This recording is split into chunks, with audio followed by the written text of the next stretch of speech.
রুদ্রম 2 গুড়িয়ে দিতে পারে শত্রুর র্যাডার। ভারতের অ্যান্টি রেডিয়েশন মিসাইল রুদ্রম 2 এর পরীক্ষা সফল।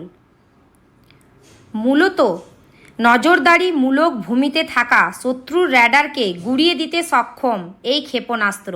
ডিআরডিও বলছে শত্রু শিবিরের যাবতীয় প্রতিরক্ষার বেড়াজাল কাটিয়ে রুদ্রম র্যাডার ট্র্যাকিং ও শত্রুর যোগাযোগ ব্যবস্থা ছিন্ন করে দিতে পারে। Anti radiation supersonic missile Rudram 2 এর সফল উৎক্ষেপণ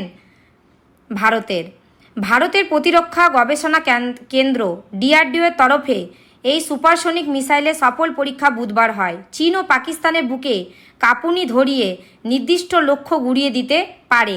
এদিন সুখোই 30 MK যুদ্ধবিমান থেকে মিসাইল নিক্ষেপ করা হয়। সেই পরীক্ষায় সাফল্য হাতে পেয়েছে ডিআরডিও।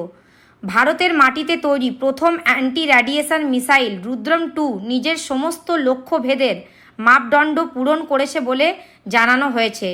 নির্দিষ্ট লক্ষ্যে আছড়ে পড়া এর নিয়ন্ত্রণ ক্ষমতা, প্রপেলশন সিস্টেম সহ বিভিন্ন দিক কার্যত লক্ষ্যমাত্রা পূরণ করছে। মূলত নজরদারিমূলক ভূমিতে থাকা শত্রুর র্যাডারকে গুড়িয়ে দিতে সক্ষম এই ক্ষেপণাস্ত্র। এছাড়াও বিপক্ষের সংযোগকারী বিভিন্ন স্টেশনেও আছড়ে পড়ার ক্ষমতা রাখে এই ক্ষেপণাস্ত্র। উল্লেখ্য, রুদ্রম 1 এর পরীক্ষামূলক উৎক্ষেপণ আগেই করা হয়েছিল। সেই ঘটনার 4 বছর পর এলো রুদ্রম 2।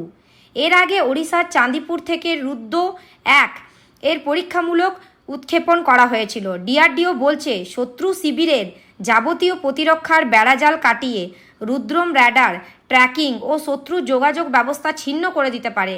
আকাশ থেকে ভূমি সংক্রান্ত এই ক্ষেপণাস্ত্র ভারতীয় সেনার অস্ত্রাগারকে আরও পরিপূর্ণতা দিতে চলেছে বলে মনে করা হচ্ছে।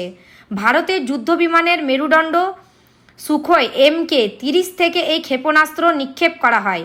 এই সাফল্যের ঘটনায় শুভেচ্ছা জানিয়েছেন প্রতিরক্ষামন্ত্রী রাজনাথ সিং। তার বার্তায় রাজনাথ সিং বলেন, ওড়িশায় ভারতীয় বায়ুসেনার Su-30 MK-1 যুদ্ধবিমান থেকে আকাশ থেকে ভূমি রুদ্রম 2 মিসাইলের সফল পরীক্ষা হয়েছে। প্রতিরক্ষামন্ত্রীর বার্তা, সফল পরীক্ষাটি সশস্ত্র বাহিনীর একটি শক্তি গুণিতক হিসেবে রুদ্র M-2 সিস্টেমের ভূমিকাকে সুসংহত করেছে। উল্লেখ্য, ভারতের মাটিতে তৈরি আকাশপথে নিক্ষেপ করা এই মিসাইল নানান দিক থেকে শত্রু ঘাঁটির নানান সিস্টেমকে নিমেষে তছনছ করে দিতে সক্ষম। বর্তমানে ভারত রাশিয়ার তৈরি অ্যান্টি রেডিয়েশন মিসাইল KH-31 ব্যবহার করছে। রুদ্রম এবারে সেই মিসাইলের জায়গায় আসতে চলেছে। ফলে প্রতিরক্ষা ক্ষেত্রে ধীরে ধীরে পরনির্ভরশীলতার রাস্তা থেকে সরে স্বনির্ভরতার পথে আরও এক ধাপ এগোলো ভারত। ক্ষেপণাস্ত্রটির সুবিধা হলো এটি বিভিন্ন উচ্চতা থেকে নিক্ষেপ করা যেতে পারে।